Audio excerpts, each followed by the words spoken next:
সাহায্য সহযোগিতা করা, যেগুলো তাদের জ্ঞাতার্থে আনার প্রয়োজন, যে প্রশ্নগুলো আমাকে করেছে আমি তা সদুত্তর দিয়েছি এবং তারা তাদের কাজ করছেন। রাজনৈতিক প্রেসার আছে না আছে আমি সেটা যাব না, তার কারণ বিজেপি নিয়ে যত কম বলা যায় তত ভালো। একদিকে দল ভাঙানির খেলা, আর একদিকে বিরোধী শক্তি যারা লড়াই করছে মাথা নত না করে তাদেরকে কি করে দমানো যায়, তাদের ধমকানো যায়, চমকানো যায়, তাদের ভেঙে গুড়িয়ে দেওয়া যায়, কার্যত বিরোধী শূন্য করে দেওয়া যায় পশ্চিমবঙ্গকে, সেই চেষ্টাই গত 1 মাস ধরে করা হয়েছে। প্রথম দিকে এসআইআর এর নাম করে উপযুক্ত ভোটারদের ভোটার তালিকা থেকে নাম বাদ দেওয়া, পরবর্তীকালে জোর জবরদস্তি কাউন্টিং ভেন্যু থেকে বল প্রয়োগ করে অন্যান্য দলের রাজনৈতিক কাউন্টিং এজেন্টদের বার করে দেওয়া, তারপরে পোস্টপোল ভায়োলেন্সের নামে কি তাণ্ডব লীলা চলেছে আমরা সব জায়গায় দেখেছি। বিরোধীরা যাতে বিরোধী দলনেতার স্বীকৃতি না পায় সেই নিয়ে ষড়যন্ত্র, কনস্পিরেসি, দল ভাঙানো, এমপি ভাঙানো, এমএলএ ভাঙানো, এইসব করে কোনো লাভ নেই। তারা ভেবেছিল যারা এজেন্সির ভয়ে এদিক ওদিক চলে যাচ্ছে মমতা বন্দ্যোপাধ্যায়ের সাথে বা মানুষের স্বার্থকে সামনে রেখে যারা লড়াই করছে, আমরা হয়তো চলে যাব, দমে যাব, মাথা নত করব, আত্মসমর্পণ করব, বিকিয়ে যাব। আমাদের গলা কেটে দিলেও আমরা আত্মসমর্পণ করার লোক না, আমরা লড়াই করার লোক। আমাকে যতবার ডেকেছে আমি বিগত দিনেও এসেছি, আমি আগামী দিনেও আসব। যে কেস নিয়ে আমাকে ডাকা হয়েছে, এই যে মামলা কেস 4 বছর আগে ইসিআইআর রেজিস্টার হয়েছে, সিবিআই এনকোয়ারি শুরু করেছে জুন মাসে 2022 সালে। তৎকালীন শিক্ষামন্ত্রী পার্থ চট্টোপাধ্যায় গ্রেপ্তার হয়েছিলেন জুলাই মাসে। যারা যারা গ্রেপ্তার হয়েছিলেন কেউ আজ পর্যন্ত এখন আর কাস্টাডিতে নেই, সব বেল পেয়ে গেছে। কোনো সুরাহা হয়নি। যাদের চাকরি পাওয়ার কথা ছিল, আমরা সকলে চেয়েছিলাম প্রক্রিয়া যত তাড়াতাড়ি সম্ভব হয়ে উপযুক্ত ব্যবস্থা নিয়ে মেধাযুক্তদের তালিকায় কোনোভাবে নাম তুলে যথাযোগ্যভাবে এই চাকরির প্রক্রিয়াটা একদম ট্রান্সপারেন্ট ভাবে করা হোক। আমি আমার মতো করে চেষ্টা করেছি। যখন যেখানে আমাকে যা প্রশ্ন করেছে আমি তার উত্তর দিয়েছি, এবং আগামী দিনেও তারা যদি আমাকে ডাকে, আমার যদি কোনো পূর্ব নির্ধারিত কর্মসূচি না থাকে, আমি নিশ্চিতভাবে যাব।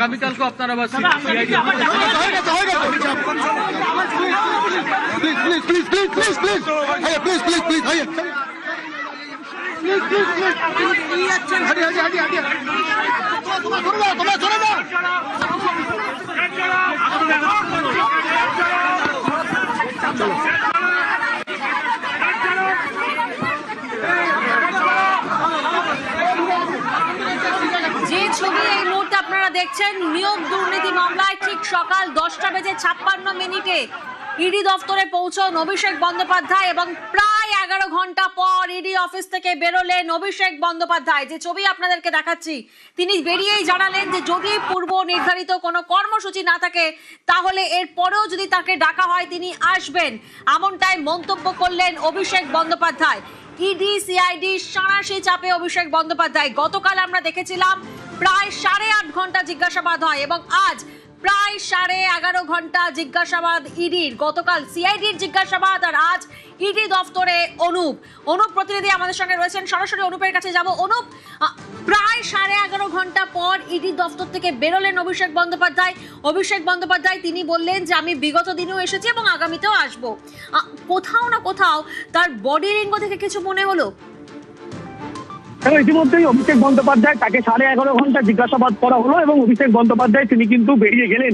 ইতিমধ্যেই কালীঘাটের যে বাড়ি, সেই বাড়িতে তিনি কিন্তু মমতা বন্দ্যোপাধ্যায় বেরিয়ে গেলেন। ইতিমধ্যেই কালীঘাটের যে বাড়ি, সেই বাড়িতে তিনি কিন্তু মমতা বন্দ্যোপাধ্যায়ের বাড়ি, সেখানে আগে যাচ্ছেন।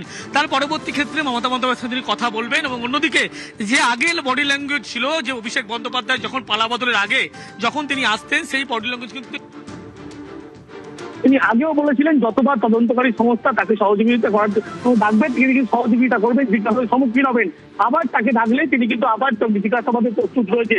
রাজনৈতিক কোনো কারণ বা পৃথিবীর থেকে চাপ দেওয়া হচ্ছে এই বিষয়ে তিনি বলবেন না, কিন্তু বলা হচ্ছে যেভাবে এই ঘটনাগুলো ঘটছে, কোথাও দল ভাঙানোর খেলা, কোথাও বা এইভাবে বারবার তাকে ডেকে হেনস্থা করা হচ্ছে এবং তিনি বারবার কিন্তু ডাকা হলেও তিনি কোনো দমে যাবেন না, এমনটাই কিন্তু স্পষ্ট হয়েছে। দেখেন অভিষেক বন্দ্যোপাধ্যায় তিনি সরাসরি 11.5 ঘন্টা যে জিজ্ঞাসাবাদ, সেই জিজ্ঞাসাবাদের পরে প্রাথমিক যে নিয়োগ দুর্নীতি মামলা, তার মামলার পরবর্তী ক্ষেত্রে তিনি বেরিয়ে গেলেন জিজ্ঞাসাবাদের সম্মুখীন হওয়ার পরে, এবং আগামীকাল তার কিন্তু আবার সিআইডি দপ্তরে হাজিরা দেওয়ার কথা রয়েছে।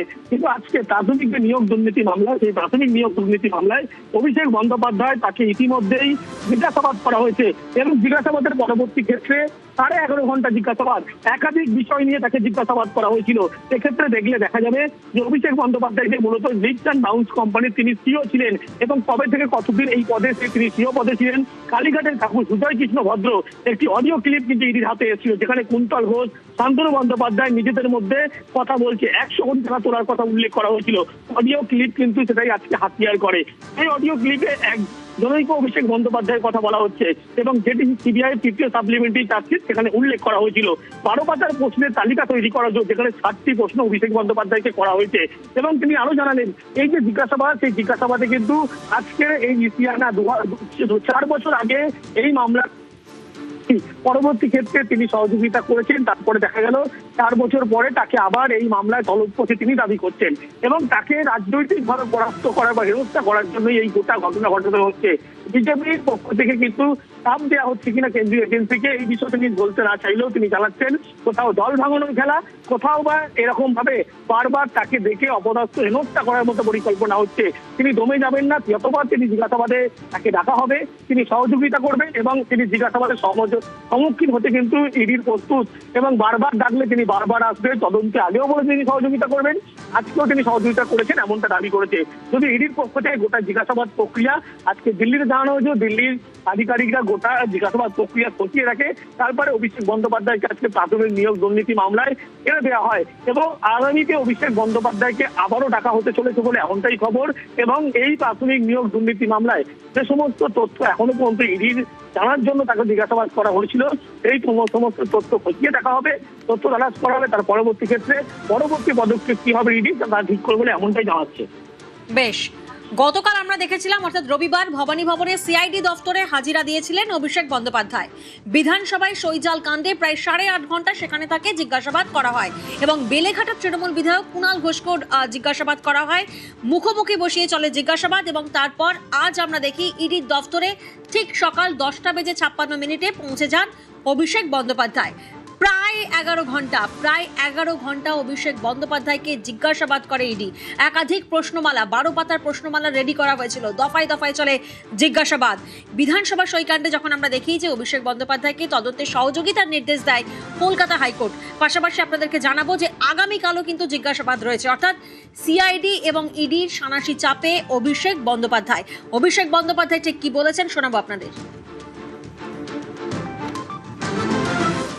যখন যেখানে আমাকে যা প্রশ্ন করেছে আমি তার উত্তর দিয়েছি এবং আগামী দিনেও তারা যদি আমাকে ডাকে, আমার যদি কোনো পূর্ব নির্ধারিত কর্মসূচি না থাকে আমি নিশ্চিতভাবে যাব।